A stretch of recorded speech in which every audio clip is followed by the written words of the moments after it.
Voafehy ny fandriam-pahalemana ao amin'ny commune Antsitampaka sy Anjiajia treto ao amin'ny distrikany Ambatoboeny raha ny momba ny resaka alatromby sy famonoan'olona no resaina.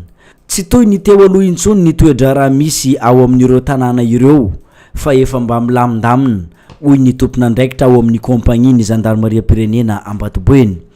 Amitsika miteniteny zao zany de fa misy ny ezaka ataon'ny mpitandra filaminana raha ny tena nafana teo endrika tsara le tany Antsitampika mamaivay ny Antsitampika am'izao tsika miteny zao ny Antsitampika dia milamindamina mandray satria ao anatin'izay ezaka zay itsika na ny fandefasana ny renfort ao anatiny ihany koa ny opération izay karakarany fitondram-panjakana atsika am'izao de hitatsika fa milamina mandray zany Antsitampika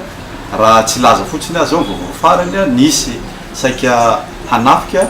namoaka omby izy ireo ka rehefa nanao ny intervention omby zato io zany de tafaverina amin'ny tompony am'izao fotoana zao efa mangina ihany koa zao ny Anjiajia am'izao fotoana zao zany tsy midika hoe tsy misy ny fandikan-dalàna misy le fandikan-dalàna madinidinika fa le tena asan-dalana zany zao de mandrimandry indray izy am'izao na eo aza izany mbola misy ny commune vitsivitsy ao amin'ny distrikany Ambatoboeny no mbola mavaivay amin'ny fanafiana amin'ny tampiadina sy alatromby isan'izany ny ao amin'ny commune ny Andranomamy. Ny ampandry fahalemana amin'ny toerana io no fanamby amin'izao. Ny ato Andranomamy io izy io hitatsika io voaingana io zavatra miseho dia